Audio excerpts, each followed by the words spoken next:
ભગવાન શ્રી કૃષ્ણની નગરી દ્વારકામાં હોળીનો તહેવાર ફૂલડોલ ઉત્સવનું મહત્વ રહેલું છે। આથી દર વર્ષે લાખો શ્રદ્ધાળુઓ પગપાળા યાત્રા કરી ભગવાન શ્રી દ્વારકાધીશના શરણે જતા હોય છે, જેમાં અમદાવાદ, સુરેન્દ્રનગર, ચોટીલા, રાજકોટ સહિત અનેક સ્થળોથી ભક્તો ઉમટી પડતા હોય છે। હાલ આવા ભક્તો માટે યુવાનો પણ અદ્ભુત સેવા કરી રહ્યા છે। આવા જ એક યુવાન છે જેઓ શ્રદ્ધાળુઓની માલિશ કરી પીડા મુક્ત કરે છે।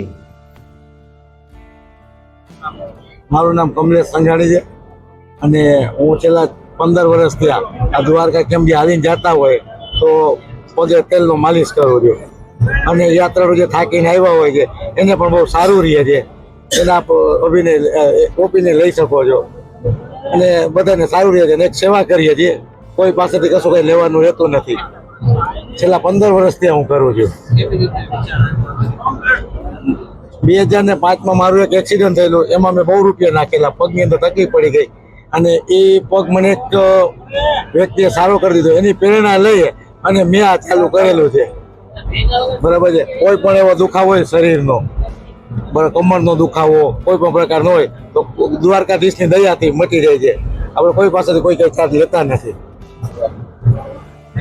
દર વર્ષે લાખો ભક્તો ભગવાન શ્રી કૃષ્ણ સાથે દ્વારકામાં ફૂલડોલ મહોત્સવ રમે છે, ત્યારે આ વર્ષે પણ પદયાત્રીઓનો વિશેષ પ્રવાહ દ્વારકા તરફ જઈ રહ્યો છે।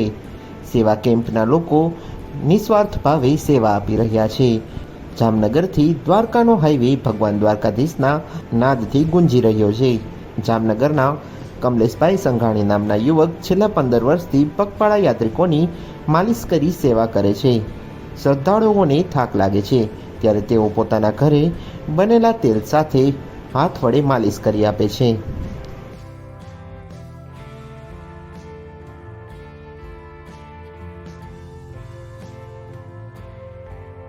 મારું નામ મુકેશભાઈ નાગજીભાઈ ચીવડિયા, ગામ પડદરી।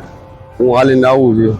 અમે શેઠ પડદરીથી આવ્યા, અમને કાલુનો એવો અસર થતો કે અમે સમર્પણે રાવટીએ રહેવાનું રોકાવાનું છે। આ ભાઈની અત્યારે કાર્યક્રમ સારી છે, એના માટે અમારા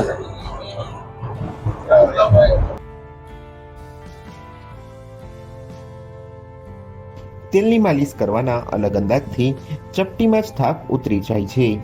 કમલેશભાઈ સંઘાણીએ જણાવ્યું હતું કે 2005માં તેમને એક અકસ્માત નડ્યો હતો। ત્યારબાદ અનેક વખત દવા કરવા છતાં તેમના પગ ઉતરી જવાની સમસ્યા શરૂ થઈ હતી।